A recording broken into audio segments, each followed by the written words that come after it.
Rasulullah sallallahu alayhi wasallam, sitting amongst the Sahaba, he said, "O my Sahaba, yushika al-umamu an tada'a alaykum kama tada'a al-akalatu ila qas'atiha." A time will come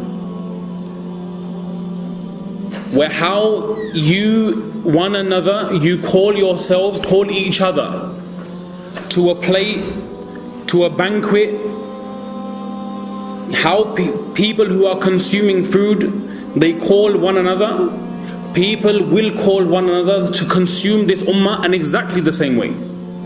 يُوشِكَ الْأُمَمُ أَن تَدَاعَ عَلَيْكُمْ. People will call one another against you. Similarly, just as how you people call one another to a plate of food.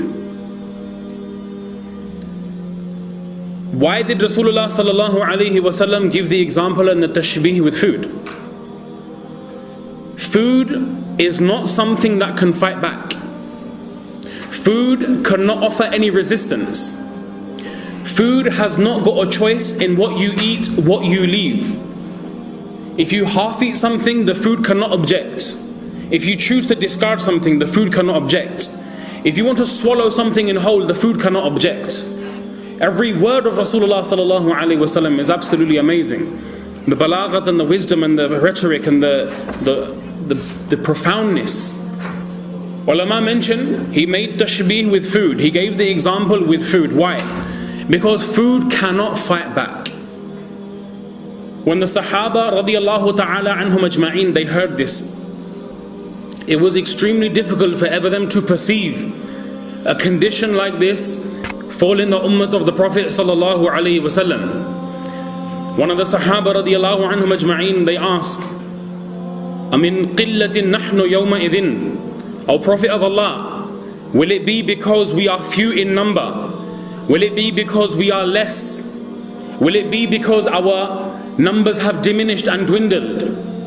The Prophet sallallahu alaihi wasallam, he said, "Bal antum yawma idhin kathir." No, my Sahaba, rather you will be massive in number. وَلَكِنَّكُمْ غُثَاءٌ كَغُثَاءِ السَّيْلِ. But you will be as insignificant as the scum in the flood. When floods come, they bring dirt and filth with it. You will be just like this. You will have no izzat in society. You will have no maqam in the sight of the people. You will have no prominence left in the worldly life. You will not be able to call respect like you once did. Badr, 313 Sahaba. Enemy of Makkah, the Quraysh, 1,000. Victory belonged to this ummah. The battle of Uhud, 700 against 3,000. Initially, due to mistake, later on Muslims suffered, but victory was initially for this ummah. The battle of Khandaq, 3,000. Enemy 24,000. Victory belonged to this ummah. The battle of Sham, enemy Muslims 1,000. Enemy of that time 100,000. Victory still belonged to this ummah. The battle of Muta, Muslim 3,000. Enemy Byzantine Qaba'il of Arab 200,000. By the qasam of Allah, victory still belonged to this ummah. Amin qillatin nahnu yawma idhin. Are we going to be less in number? Bal antum yawma idhin kathir. You'll be in multitudes. You'll have many people. You'll be insignificant. You won't have no haysiyat in this world. You won't have no value left. Prophet sallallahu alaihi wasallam, he mentions the reason why. Allah Ta'ala will take out from the hearts of your enemies any fear for you, any izzat and any khawf.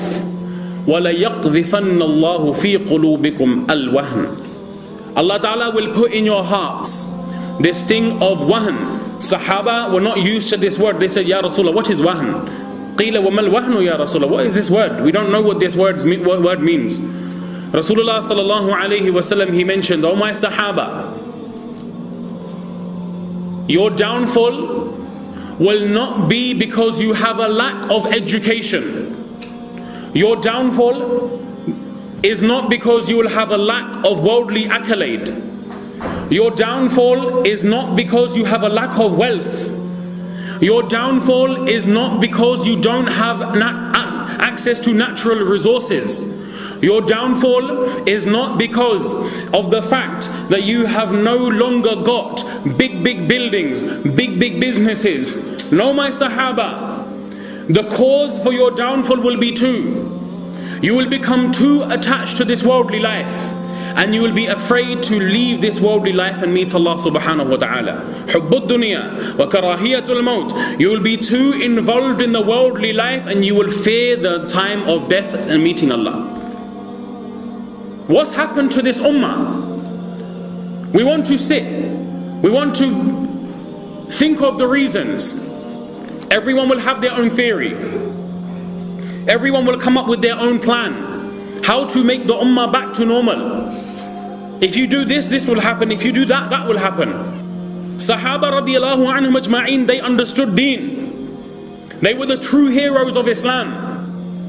They were the true people who were the flag bearers of Islam. They held the standard of La ilaha illallah and Muhammadur Rasulullah. We are no longer that ummah of izzah. We are no longer that ummah that has any prominence left in the world. Our downfall will not be a lack of education or weaponry or money or business. Yes, these things will be needed in their respective place.